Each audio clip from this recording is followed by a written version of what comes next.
In a famous quote from Romeo and Juliet, Juliet asks, "What is in a name? That which we call a rose by any other name would smell just as sweet."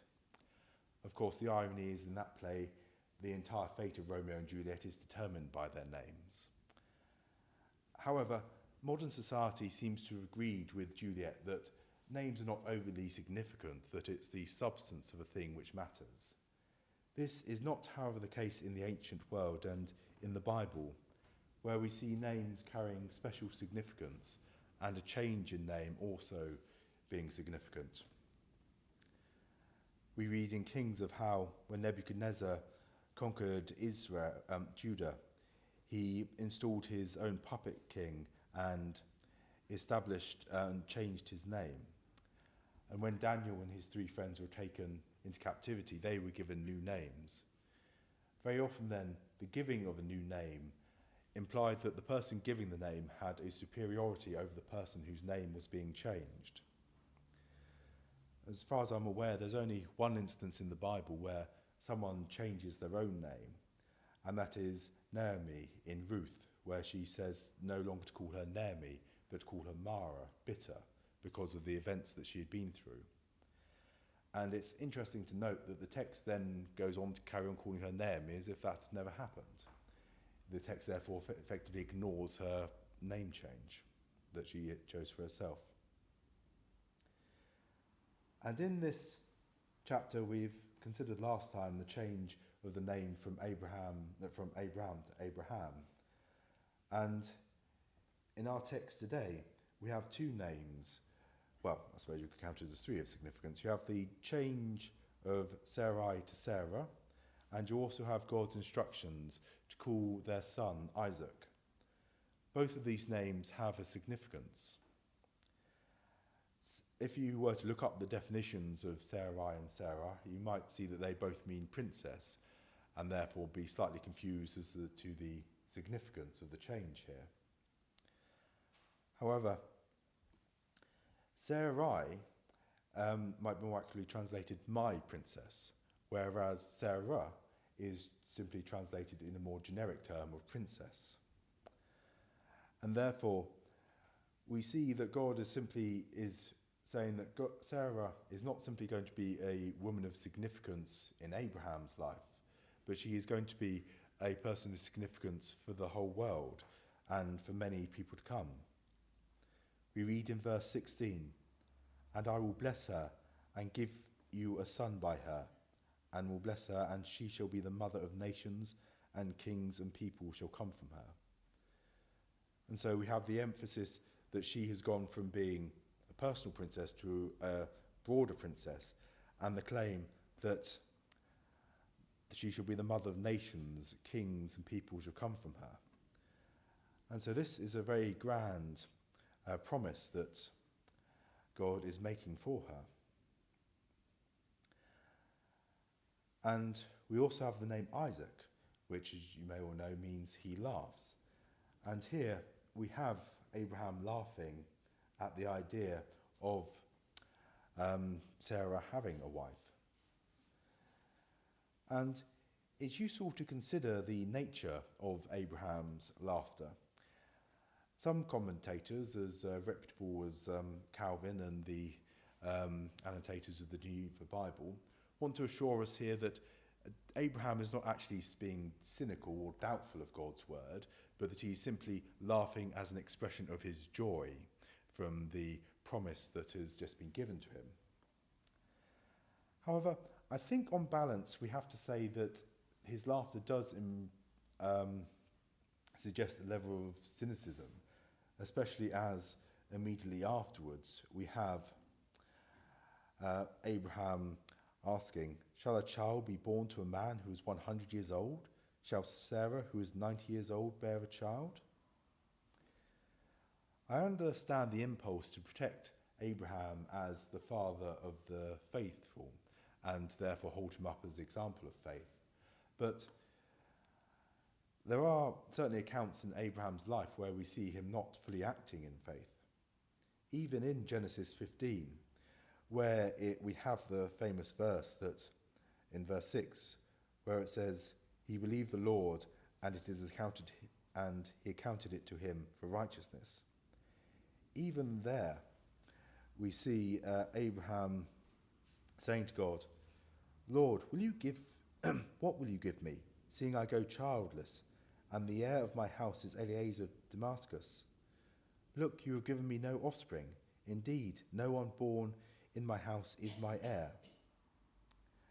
And again in verse 8 of 15, Lord, how shall I know that I will inherit? So even here in chapter 15, where we have Abraham's faith proclaimed, even here he is expressing doubts and questions as to how this will happen. Therefore, but despite of his doubts, he still believed. I think it makes Abraham a more relatable character if we acknowledge that he did have doubts, certainly in the moment of being told something extraordinary. It makes him, I think we can all excuse him sort of having this outburst of laughter at having something so extraordinary told to him. And something which was brought home to me when studying for this Bible study, something I hadn't really realised before. When we are so familiar with these Bible passages, it's not easy for them to run into each other and get the details to get slightly mixed up. And I hadn't realised that this is the first time that God is specifically telling Abraham that it will be by Sarah that he shall have descendants.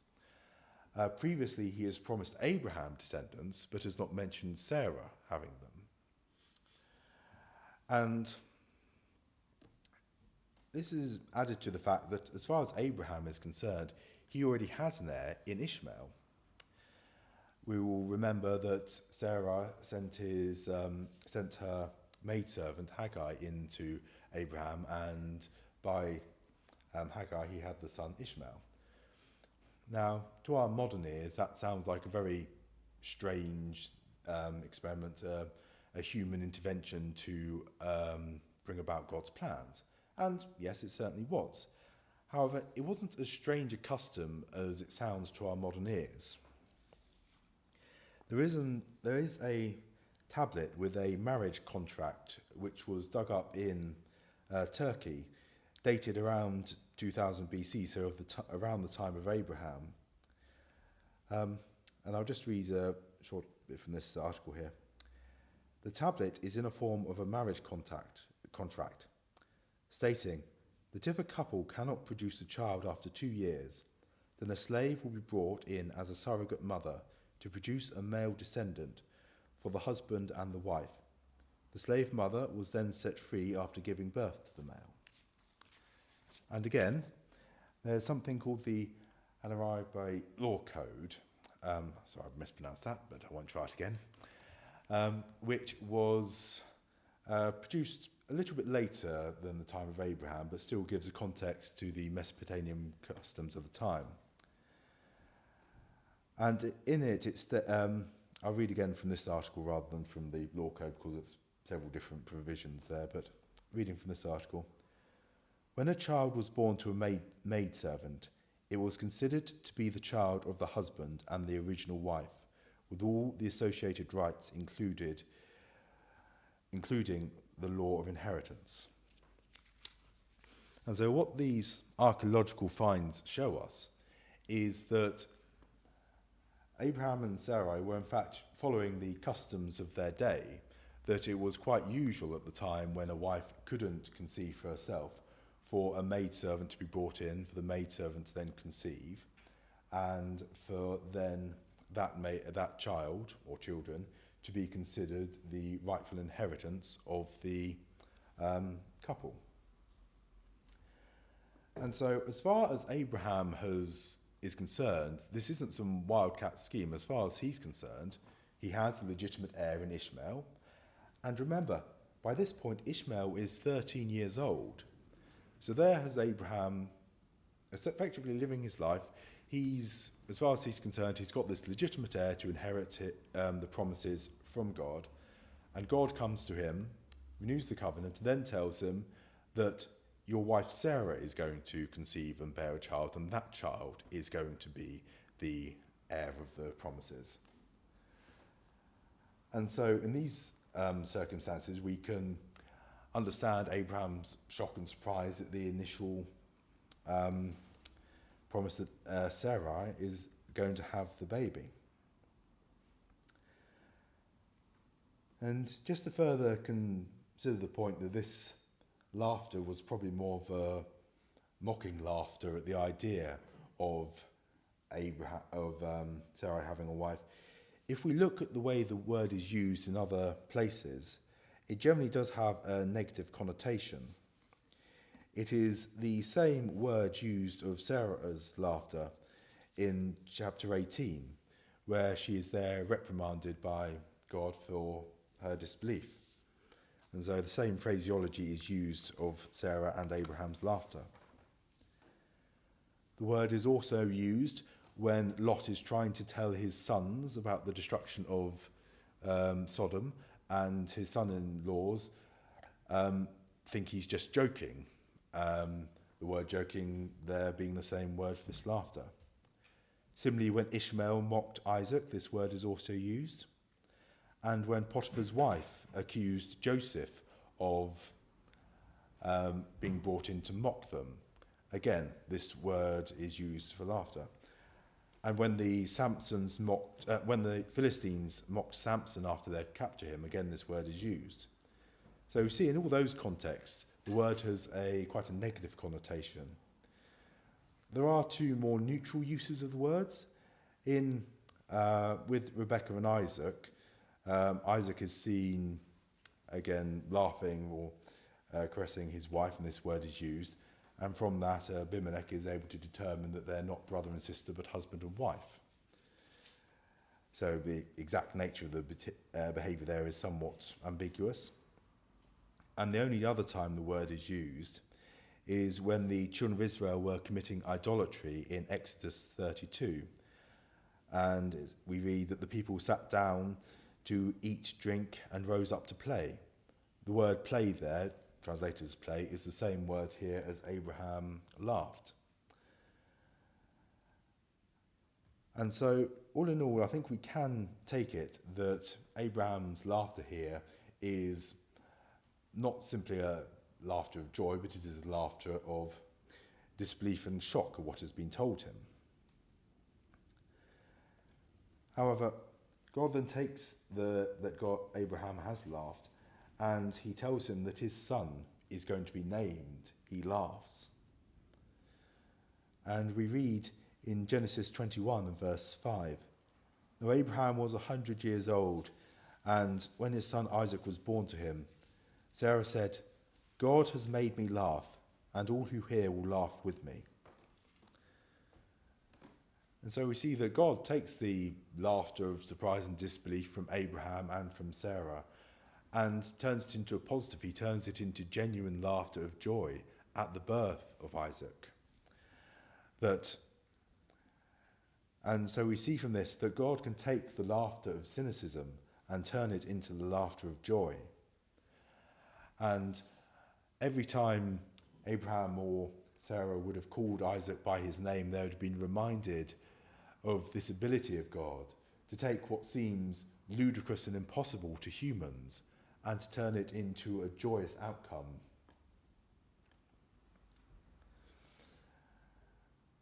And I think this can challenge us in our faith, whereby we can get used to our understanding of what God has promised us and what he is going to do in our lives.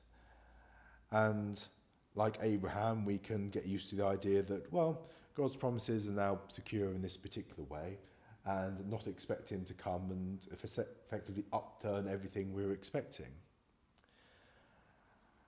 And whilst we can always promise God to do what he has promised to do, we shouldn't necessarily assume that he is going to do that in the way we understand that he has promised to do it.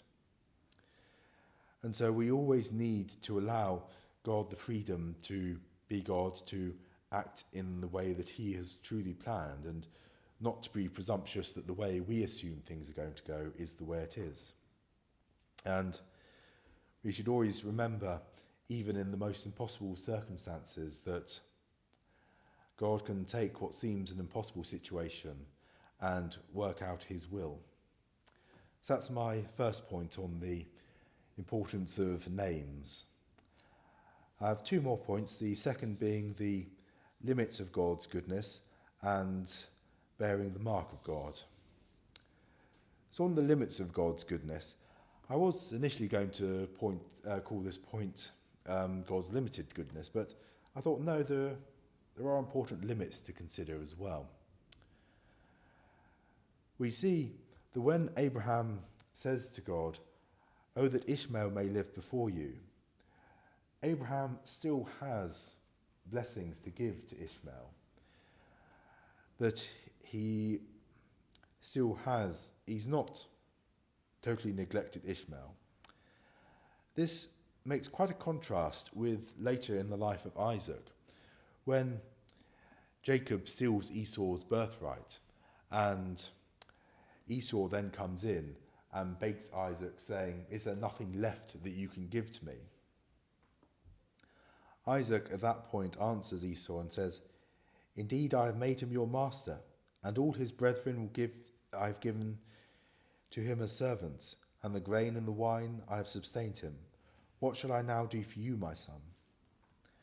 So we see here that Isaac giving his blessing was limited, and on discovering that he'd given a blessing to one of his sons, he then had nothing left for the other one. Whereas we see that God is not limited by his power. We see that in his promise to Ishmael, he says in verse 20 of our passage, "As for Ishmael, I have heard you, and behold, I have blessed him. I will make him fruitful, and multiply him exceedingly, and he shall beget 12 princes, and I will make him a great nation." And we see here that by the promises that God has made to Ishmael here, the promises to Sarah could effectively, at a human level, be fulfilled. Sarah could still be the mother of royalty, from what is said, promised to Ishmael, that God is going to multiply him, that he is going to be a great nation, he's going to beget 12 princes to come from him. But we understand that the true promise of the covenant that God was establishing was not simply one of descendants, or it wasn't even one of simple land. That Abraham's covenant with God is something far greater, part of the redemption of all creation.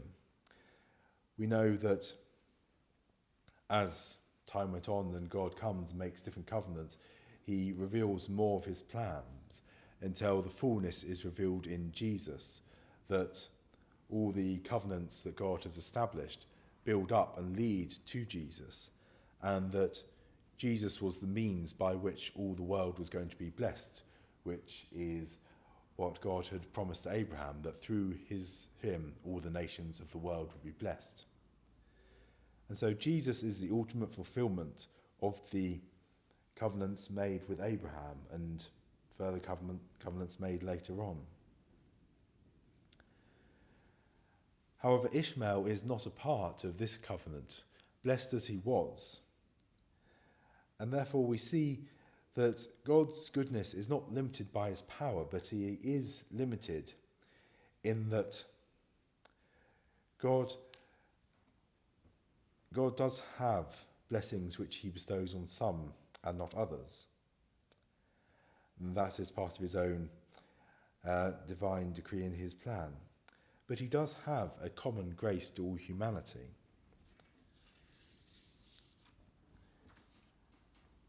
We read in Matthew chapter 5 and verse 44 to 45.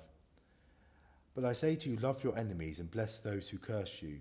Do good to those who hate you, and pray for those who spitefully use you and persecute you, that you may be the sons of your Father in heaven. For he makes the sun rise on the evil and the good, and sends the rain on the just and the unjust."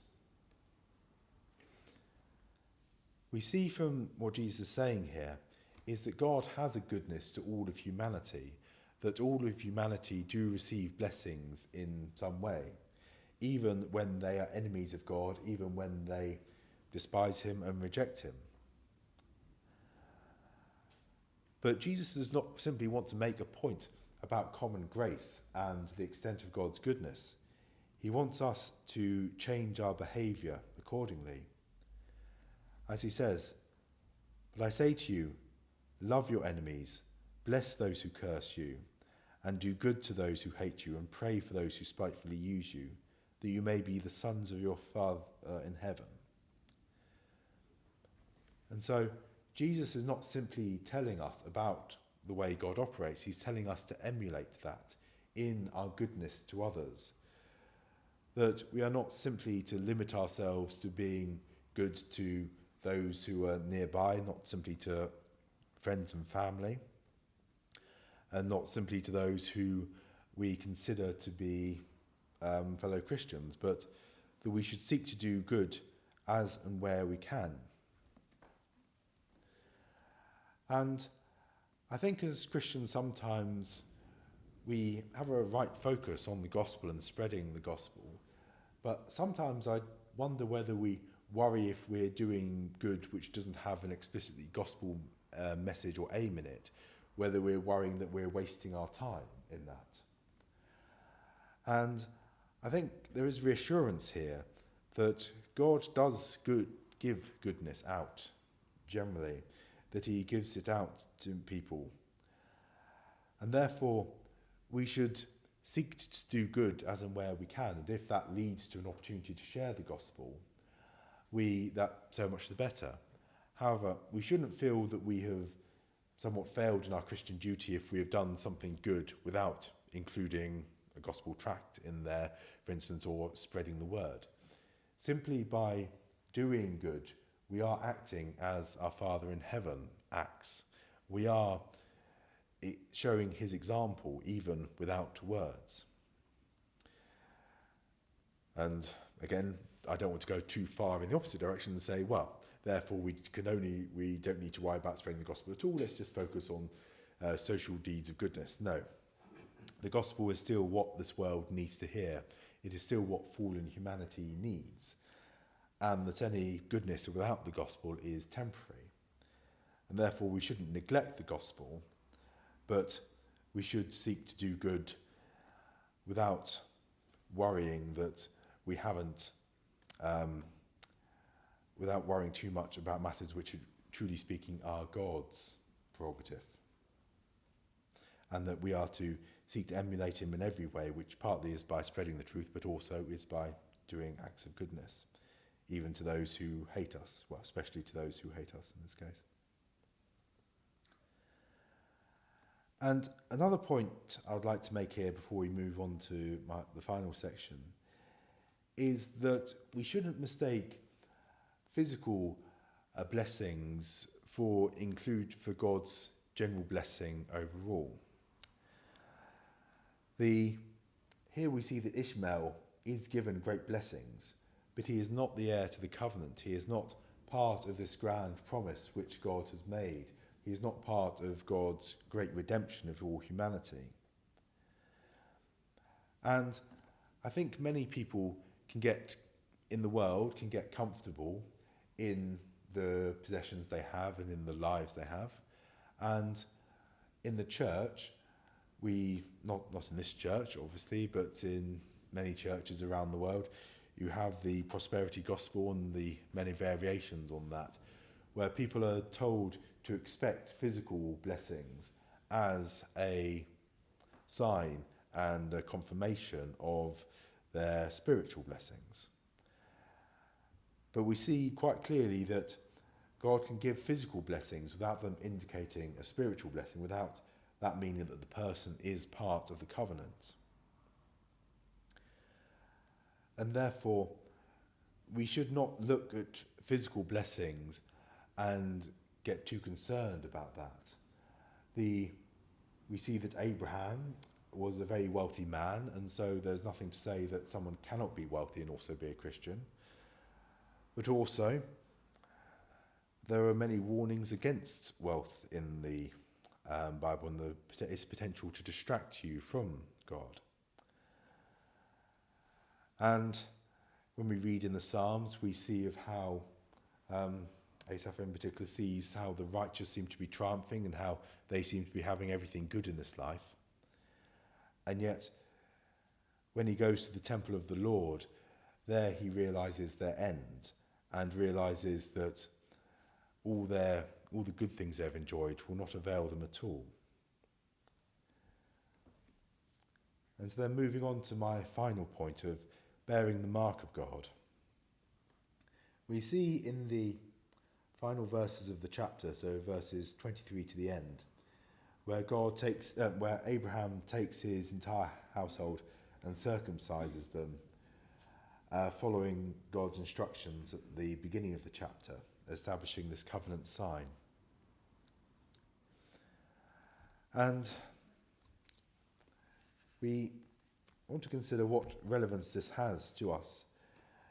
Here, circumcision is given as a mark of the covenant, and many people will say that, well, circumcision was the mark of the old covenant and baptism is the mark of the new, and will therefore make a simple transition from one to the other, as if baptism was a simple replacement for circumcision. And I think although there are certainly parallels between circumcision and baptism, I think it's too simplistic if we say that it is a one-for-one replacement and that what is true of circumcision then carries through to the baptism. If that were the case, then we should probably stop being Baptist and become Presbyterians. The Presbyterians make the argument that because circumcision was the sign of the Old Covenant and it was administered to children before they can make any credible profession of faith themselves, therefore baptism should also be given to infants before they can express faith in God. However, I don't think we need to consider that there is a simple one-to-one replacement. Firstly, the two signs overlapped each other.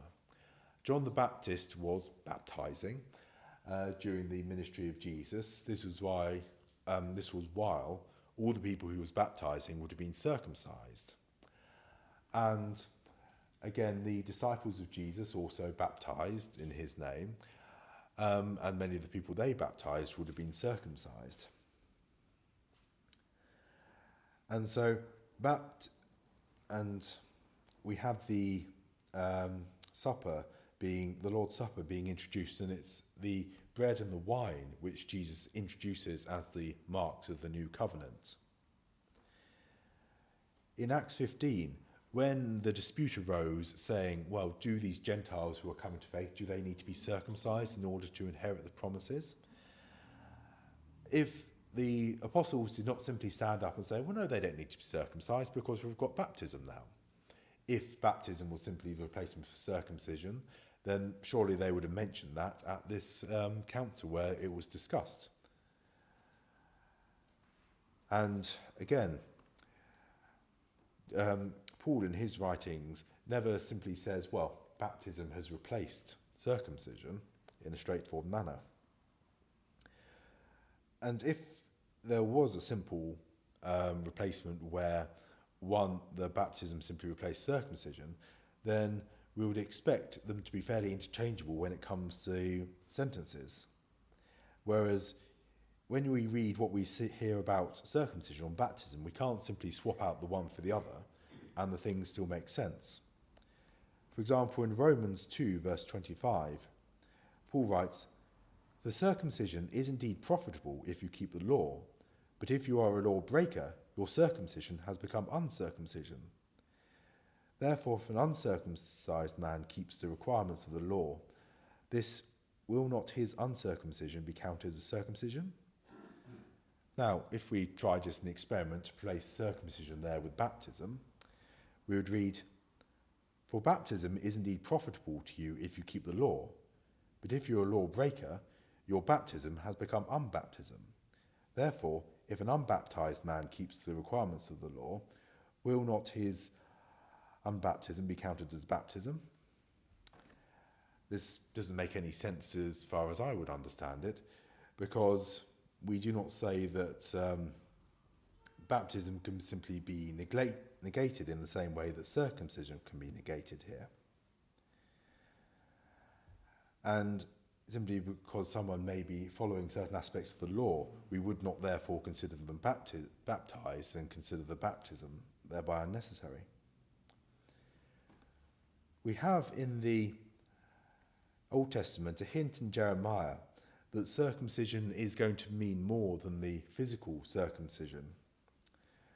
In Jeremiah 9 verse 25 we read, "Behold, the days are coming, says the Lord, that I will punish all who are circumcised and with the uncircumcised, Egypt, Edom, and the people of Ammon and Moab, and all the furthest corners who dwell in the wilderness. For all these nations are uncircumcised, and the house of Israel are uncircumcised in heart." And so we have here the concept that although the children of Israel were circumcised physically, they were not circumcised in their heart. Paul in the New Testament then takes this theme and develops it. In Romans 2 verse 28 and 29 we read, "For he is not a Jew who is one outwardly, nor is the circumcision which is outward in the flesh, but he is a Jew who is one inwardly, with the circumcision that is in the heart, not of the spirit, not in the letter, whose praise comes not from men, but from God." And so here Paul is arguing that the outward circumcision is not what is important. It is whether you have a circumcised heart which is important before God. And in Colossians 2 and verse 12, we read, "But in him you were also circumcised, with the circumcision made without hands, by putting off the body of the sin of flesh, by the circumcision of Christ, buried with him in baptism, in which we were raised through him, through faith in the working of God, who raised him from the dead. And being dead in trespasses and uncircumcision of your flesh, he made alive together with him, having forgiven you all your trespasses, and is..." Sorry.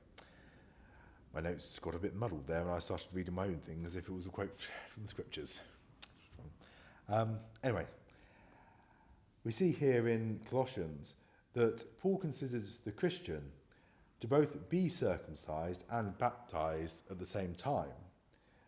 Therefore, meaning that baptism is not simply a replacement of circumcision, because the Christian has the true circumcision of heart made by Christ, as well as being baptized. And the thought occurs to me that circumcision is half the symbol that baptism is in some ways, and that circumcision represents the cutting off of something. It represents the death and throwing away. Paul says that the circumcision made without hands, by putting off the body of sin of the flesh. And so circumcision represents putting something off and putting it away. However, baptism represents not merely death, but it also represents resurrection and being brought alive in Christ. And therefore, whilst circumcision came with the law and came to represent trying to keep the law as in putting away things and trying to abstain from sin, baptism is the full picture, representing both the death to the old way of life and also the bringing to a new life in Jesus. And so, having said all that, if there is not a direct one-to-one following from circumcision to baptism, notwithstanding there are certain parallels there, both being a signs of a covenant, what then are we to make of this passage where Abraham takes his whole household and circumcises them? Well, I think there are three lessons that we can draw from this. The first lesson, if we go to verse 23, we read that it was that very same day that Abraham did this. And from that, I think it's important to point that Abraham did not delay this procedure. The same day that God gave him the instruction was the day he carried it out. And similarly, we should not delay when we are obeying the voice of God. Now, I'm not meaning to suggest that we should rashly jump into everything which first of all seems like a good idea. God here had quite clearly spoken to Abraham and quite clearly given the instruction to Abraham. With us, it can take a bit longer to make sure we've properly understood God's word, to make sure that we understand what we're doing is in his will, that we need time of prayer and reflection. But once we are convicted in our hearts that doing something is the will of God, then we should not delay in doing it. You can imagine the situation where Abraham considers that it's a painful procedure, that it might be easier to sort of put it off to a different day, or maybe to circumcise some of the household one day and circumcise another part when the other group had recovered. After all, you are effectively incapacitating every man for the same period if you do it all at the same time. And therefore, and not to mention it was probably quite a lengthy procedure doing circumcising all of the men. Therefore, the temptation may have been to do some one day and some another day for practical reasons. We also see that it is never too young. You're never too old or too young to respond to the voice of God and to obey it. We have a contrast in the passage between Abraham, who is, in verse 24, 99 years old, by contrasted with Ishmael in the next verse, who was 13 years old. And it's reasonable to assume that there were other children in Abraham's household who were even younger. And therefore we should not let age stand as an impediment to obeying God's word. We should not think that, well, I'm too young and inexperienced and unprepared to obey God's voice. I'm going to wait till I've a bit more ready for it. Or we shouldn't think, well, I'm too old for God to use me in any way. There are always ways in which God can use us, and we should always be ready to obey him.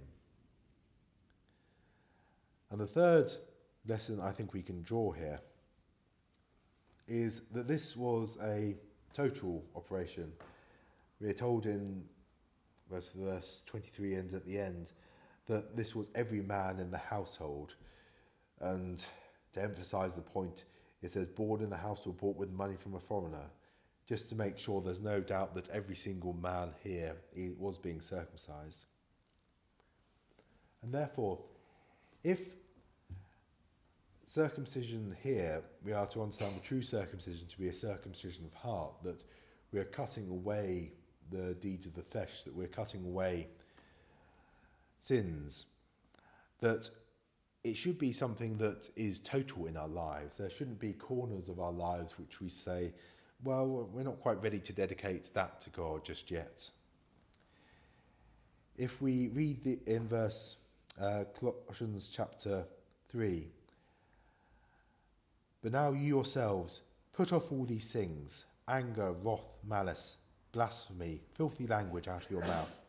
Do not lie to one another, since you have put off the old man with his deeds, and have put on a new man in renewing, who is renewed in according to the knowledge of the image who created him.